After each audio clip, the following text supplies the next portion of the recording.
మల్లె మొగ్గలు గుత్తుల్లో పూయడానికి, అదేవిధంగా ఎటువంటి పెస్ట్ అటాకింగ్ లేకుండా మట్టి భాగంలో పూర్తి న్యూట్రిషన్స్‌ని నింపుకోవడానికి స్పెషల్ ఫర్టిలైజర్ కమ్ పెస్టిసైడ్ చెప్పొచ్చు. పెస్టిసైడ్ కమ్ ఫర్టిలైజర్ చెప్పొచ్చు. దానిమ్మ తొక్కలతో ప్రిపేర్ చేసిన పౌడర్ ఫ్రెండ్స్. దానిమ్మ తొక్కల్ని కాస్త ఎండబెట్టేసి రఫ్‌గా గ్రైండ్ చేసేసి డైరెక్ట్‌గా మట్టి భాగంలో ఒక లేయర్ తీసేసుకొని సైడ్‌కి అందించేసేయడం వల్ల న్యూట్రిషన్స్ అనేవి మంచిగా లభిస్తాయి. మట్టి భాగానికి రోగ నిరోధక శక్తిని పెంచే గుణంని ఇందులో ఉండడం జరుగుతుంది. సో ఎప్పుడైతే రోగ నిరోధక శక్తి ఎక్కువగా ఉంటుందో మన పూల మొక్కలు పెస్ట్ అటాకింగ్‌కి గురైనా కానివ్వండి, మంచిగా హెల్తీగా మళ్ళీ రికవర్ అవ్వడానికి ఛాన్సెస్ అనేవి ఉంటాయి.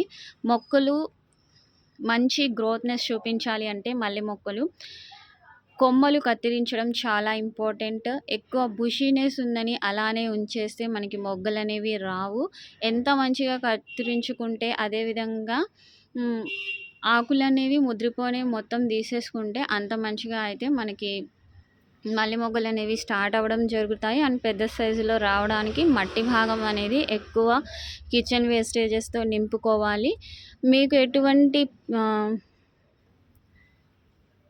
జంతువులు అవన్నీ అందుబాటులో రావు అనుకున్న వాళ్ళు మీరు నాన్ వెజ్ వాటర్ అనేది ఎక్కువగా ఇస్తే మంచి ఫలితం అయితే ఉంటుంది. సో ఇలా టెర్రస్ గార్డెనింగ్ చేసుకునే వాళ్ళు, చిన్న చిన్న ఇంటి దగ్గర ప్లేసెస్ ఉన్న వాళ్ళు చేసుకునే వాళ్ళు అవంతా అవాయిడ్ చేయండి. అవి కనుక మీరు వేసేసుకున్నట్లయితే పంది కుక్కులు అలాంటివన్నీ కూడా మొక్క మట్టి భాగం మొత్తం కూడా తీసేయడం జరుగుతుంది.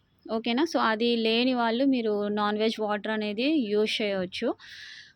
లేదా మన ఛానల్లో ఉన్న అన్ని ఆర్గానిక్గా ఓన్లీ వెజిటేబుల్స్తో ప్రిపేర్ చేసేవి అవన్నీ కూడా ఫర్టిలైజర్ మీరు అందించవచ్చు. ముఖ్యంగా దానిమ్మకాయలు అనేవి రెగ్యులర్గా యూజ్ అందరి ఇళ్ళలో ఆ వేస్టేజెస్ని వేస్ట్ చేయకుండా ఇలా ఇవ్వండి. ప్లస్ ఫర్టిలైజర్ రూపంలో కూడా వాటర్ రూపంలో కూడా అందించేసుకోవచ్చు. ఆ తొక్కల్ని మార్నింగ్ టైము మంచిగా ఎన్‌పీకే వాటర్లో